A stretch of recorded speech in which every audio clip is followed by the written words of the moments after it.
நான் நிரந்தரமானவன் அழிவதில்லை, எந்த நிலையிலும் எனக்கு மரணம் இல்லை. வாழ்க வளமுடன். நான் உமா ஸ்ரீனிவாசன். கண்ணதாசன் கைமானத்துக்கு நான் உங்களை அன்போடு வரவேற்கிறேன். இன்றைக்கி நம்ம செய்யப்படுறது ஒரு ஹோட்டல் சாம்பார் பவுடர். இது வந்து சாம்பார் பவுடர் தான். ஆனால் அந்த கால மனுஷங்களுக்கு தெரியும் உடுப்பி ஹோட்டல் சாம்பார்னால் வந்து அப்படி ஒரு டேஸ்ட்டாக இருக்கும்.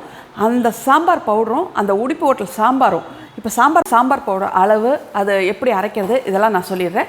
அடுத்த இதில் வந்து உடுப்பி ஹோட்டல் சாம்பார் எப்படி பண்ணுறதுன்னு பார்க்கலாம். இப்போ சாம்பார் பவுடர் அளவு சொல்கிறேன் நான் உங்களுக்கு. வரமிளகா, நீட்டு மிளகா எடுத்து வச்சுருக்கேன் 50 கிராம். இது நீங்கள் உருண்டை மிளகா போட்டுக்கிட்டிங்கன்னா ரொம்ப நல்லாயிருக்கும். உருண்டை மிளகா இன்னும் காரம் நல்லா கொடுக்கும் உங்களுக்கு. இது சுருள் மிளகான்னு சொல்லி ஆந்திரா மிளகான்னு சொல்லுவாங்க. இது வந்து காரம் ரொம்ப கொடுக்காது, அதே சமயத்தில் உங்களுக்கு கலர் சூப்பராக கொடுக்கும் இது. அதனால் சுருள் மிளகா 50 கிராம், 50 கிராம்.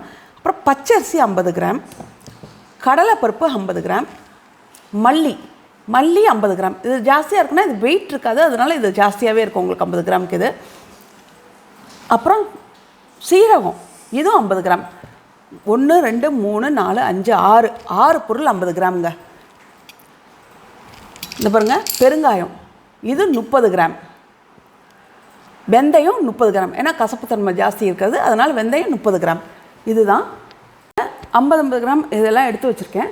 இதெல்லாம் வெறும் வானிலையில் நல்லா வறுத்து எடுத்துக்கணும். நல்ல வாசனை வர, கலர் மாற வறுத்து எடுத்துக்கணும் எல்லாத்தையும். பெருங்காயம் கடைசியாக மட்டும் பெருங்காயம் கொஞ்சமாக எண்ணெய் ஊற்றி பெருங்காயத்தை நல்லா பொரிய விட்டு எடுக்கணுங்க. அதுக்கு மட்டும்தான் எண்ணெய் ஊற்றணும், மற்ற எதுக்குமே எண்ணெய் ஊற்ற தேவையில்லை. முதல் மிளகா போட்டேன். இது நல்லா வாசனை வர வரைக்கும் நல்லா அதை வறுத்து எடுத்துக்கணும். கருகை மட்டும் விட்டுறக்கூடாது, விட்டோன்னா கருகிடும். அதனால் கருகை மட்டும் விட்டுறக்கூடாது. உருண்டை மிளகா போட்டுக்கிட்டிங்கன்னா இன்னும் ரொம்ப நல்லாயிருக்கும். நான் என்கிட்ட நீட்டு மிளகா இருந்ததால் இப்போ நீட்டு மிளகா எடுத்துகிட்ருக்கேன், உருண்டை மிளகா இல்லைன்னு. பாருங்கள், இது கலர் மாறலை, அதே சமயத்தில் வாசனை கமன்னு வந்துட்டுருக்குங்க. நல்ல சூடு இருக்குது. இந்த நேரத்தில் இதை கொட்டிக்கலாம். இன்னொன்று பாருங்கள், காம்பை நான் முழுசாக எடுக்க மாட்டேங்க. இதுக்கு இப்படி கட் பண்ணிடுவேன். மேலே இருக்க காம்பு அப்படி இருக்கும். இது மேலே இருக்கிறத மட்டும் கொஞ்சம் கட் பண்ணி எடுத்துடுவேன், அந்த காம்பாக இருக்கிறத. அடுத்து சுருள் மிளகா.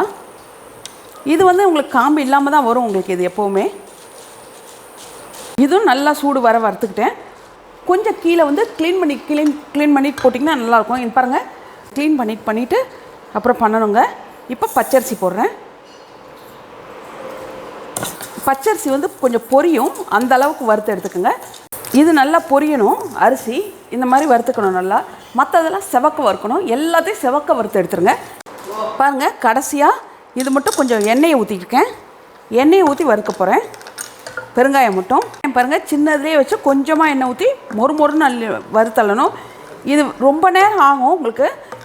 பொறுமை இல்லை, வேண்டாம் ரொம்ப இதாக இருக்குதுன்னு நினச்சிங்கன்னா, வறுக்கிறது லேட் ஆகும்னு நினச்சிங்கன்னா நல்லாவே கொஞ்சம் எண்ணெயை ஊற்றிக்கோங்க. ஊற்றி இதை போட்டு நல்லா மொறுன்னு வறுத்து அள்ளிக்கங்க.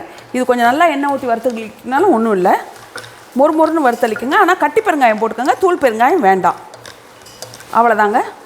இப்போ பெருங்காயம் பாருங்கள், எல்லாமே ஓரளவுக்கு நல்லா வறுத்து எடுத்துக்கிட்டேன். இப்போ இது எல்லாம் நல்லா ஓரளவுக்கு வறுத்து எடுத்துக்கிட்டேன். இதில் கருவேப்பிலை வேணுங்கிறவங்க கொஞ்சம் சேர்க்கலாங்க. அவன் இருந்ததுன்னா அவனில் வச்சு மொறுன்னு ஆக்கி நல்லா ஒரு 2 கை கருவேப்பிலை அவனில் மொறுன்னு ஆக்கி அதில் சேர்த்துடலாங்க. அது ரொம்ப நல்லாயிருக்கும். அவனில் மொறுன்னு ஆக்கி சேர்த்திங்கன்னா அது பச்சை அப்படி மாறாமல் நல்லாயிருக்கும். அது மாதிரி சேர்த்துக்கலாம், இல்லை சேர்க்கலனாலும் பரவாயில்ல. ஏன்னா நம்ம தாளிக்க தான் போகிறோம் கருவேப்பிலை சாம்பாருக்கு.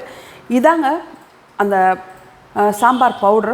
இதை வந்து ரொம்ப பவுடராக நீங்கள் அரைக்க வேண்டாம், ஓரளவுக்கு வந்து குறைன்னு அரைச்சிக்கிட்டிங்கன்னா நல்லாயிருக்கும் சாம்பார் பவுட்ரு.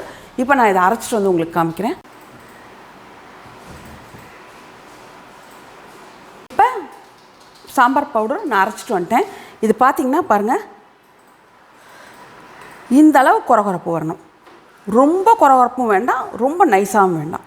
இந்த அளவு குறைப்பு இருக்கிற மாதிரி அரைச்சிட்டு வந்துடணும். அதை